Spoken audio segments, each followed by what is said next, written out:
Hello everyone, welcome to this video. It's so great seeing you here. Before we jump into it, just really quick, please don't forget to like, subscribe, and leave a comment down below. I would really appreciate it, and it would really help my channel out.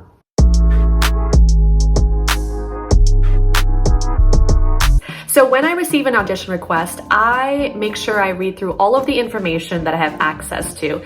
So I find out what project it is that I'm auditioning for. I look at who are the individuals attached to the project, who's the casting director. I read the character breakdown, and most importantly, I read through all of the audition instructions. Sometimes casting has very specific requirements about how they want you to label your file, or they might ask that you upload your different takes and your slate as separate clips. Sometimes they want everything as one clip and one file. Sometimes they have specific requirements on how they want you to frame yourself in the self-tape audition. So these are all things that I like to know before I hit that record button. If I'm auditioning for a commercial, I like to find out what the context of the commercial is, as in what's happening during the commercial spot. What story are they trying to tell in order to sell their product or service? What is the product or service that they're trying to sell? What's the vibe or the style or the tone that they're going for? Is it comedic in nature? And then obviously I like to look into what the role is that I'm auditioning for. So am I auditioning for the mom or the wife or the neighbor? And usually they'll give you like, a little description about the role. So they might say, oh, the mom is very warm and friendly and approachable. Or they might say, oh, you're auditioning for the neighbor and the neighbor is very nosy and neurotic, for instance. But sometimes they say, hey, we just want to see what you bring to the role and we just want to see your personality shine through. So that does happen with commercial auditions. The next thing is I like to look into what are the actions that I'm actually supposed to do for the audition. Most of the time with commercials, they want you to perform specific actions during the audition, or they want you to create a certain scenario or react to a certain imaginary scenario. Like they'll usually ask for different takes, or they'll give you specific lines of dialogue and they want you to deliver it in different ways. Obviously, if I do have dialogue for the audition, then I make sure that I memorize it. Usually for commercials, you don't have to memorize too many lines. Most of the time it's pretty straightforward. But I will say that commercial auditions tend to be very improv based. So a lot of the times they will ask you to improvise a certain amount of dialogue. Sometimes they will ask you, please, no dialogue. We just want to see everything through your facial expressions and your body language. So yeah, with commercials, you never really know quite what you're going to get. It's always a little bit of a surprise and it just depends. It just varies from project to project. I feel like you could make a whole separate video about how to audition for commercials. If it's a theatrical audition, the first thing that I do is I read the sides that are provided to me. Sometimes it's just one scene, sometimes it's multiple scenes, it just really depends. If I get access to the script, I will absolutely read the full thing. However, it's very rare that you get access to the script, so don't expect that. After that, I like to go on IMDb Pro and do a little research on the individuals that are attached to the project. So on the audition request, it will list out who the director is, who the producers are, who the writer is. So I like to look them up on IMDb Pro just to get a sense of their body of work and what their past projects have been. Sometimes that can be helpful for you in your audition, because especially if you're auditioning for a brand new project and you're not quite sure of the tone or the style that they're going for, if you're familiar with some of the past projects that they've done, let's say they've done a lot of dark dramas, then you can kind of infer that this is what you're auditioning for is gonna be a dark drama. But that's not always the case, so you have to obviously use some judgment here and reading the sides and reading the character breakdown and whatever information they give, will clue you in to what kind of genre it is, pacing, things like that. But obviously if you're familiar with an individual's work, it does help inform you of what you should be doing during your audition. If I'm not familiar with the casting director, then I'll look them up on IMDb Pro as well. I will look up the project on IMDb Pro again. IMDb Pro is your best friend as an actor. I will look up the project name on IMDb Pro to see if it is a brand new project, or if it's a TV show and it's currently airing, then I will absolutely watch an episode of that show if I'm not familiar with it, so that I do know what the tone and the style is. So those are some of the prep things that I do. And then I actually go into the craft of acting itself. So I will, break down the scene or scenes, do a script analysis, do a character analysis, and that kind of stuff you learn during acting class, as well as like audition technique classes, what you should do, how should you break down your script. But particularly in an acting class, you learn how to create characters and how to look at a script and start understanding like what's happening. So that is the craft of acting.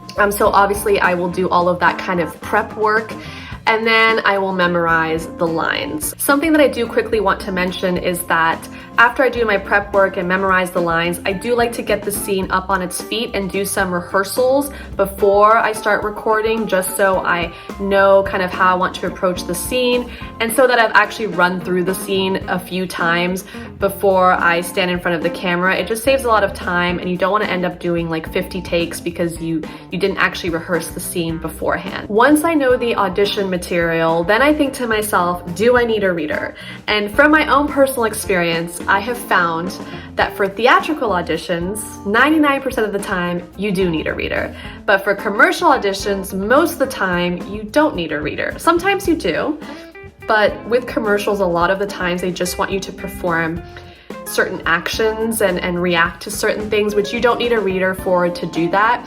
And if there are lines, it's usually just like, they'll give you 1 or 2 lines and say, okay, we want you to read them, do like 3 quick takes and read them differently in each take. Or it's just like a piece of dialogue where it's more like a paragraph, or you're narrating something. So again, it's not like you're having dialogue, it's just you, so you don't need a reader.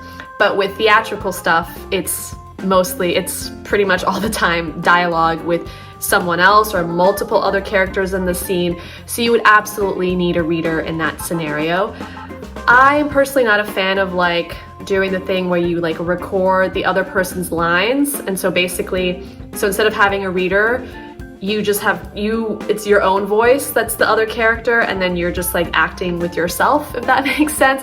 I'm not really a fan of that. I've never really done that. But again, everyone's different. Sometimes it works for other people, so to each their own. But yeah, for me, having a live reader is really crucial, and they don't have to be in person. They can be a virtual reader as well. And it is better to have an actor friend be your reader, or a coach be your reader.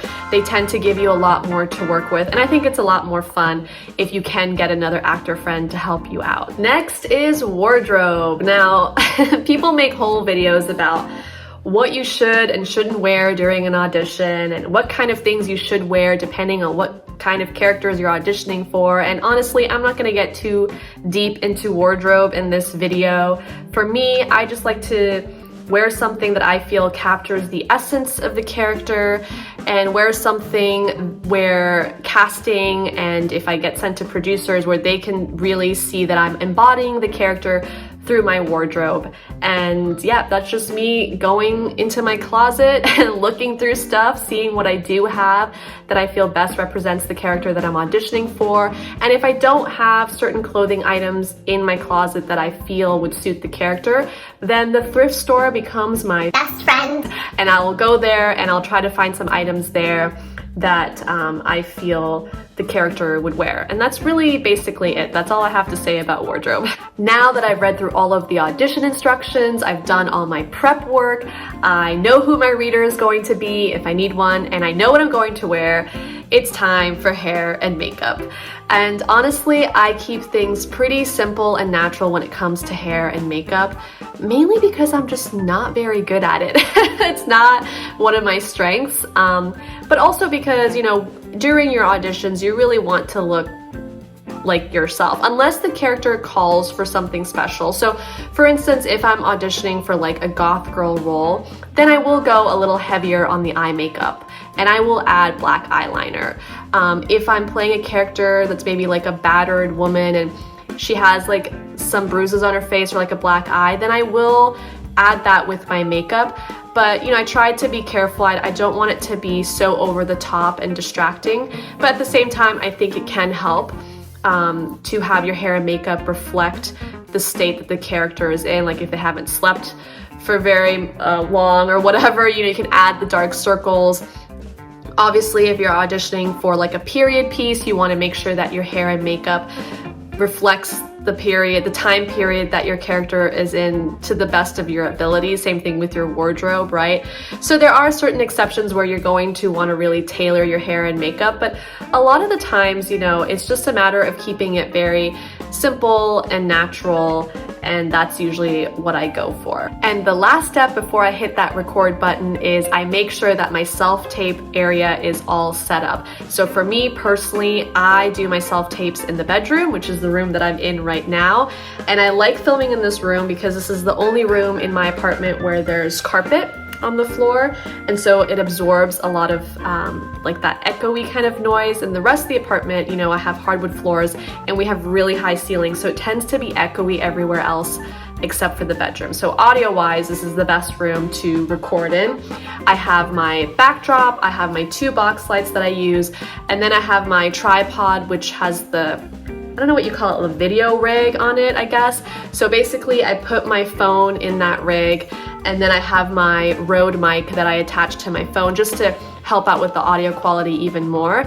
But that is my setup for the most part, just backdrop, lights, tripod, and I just use my phone to film, nothing fancy. That is it for today's video. I hope you found it helpful. As always, if you have any questions for me, please leave a comment down below and I will try my very best to answer them. Until next time, bye.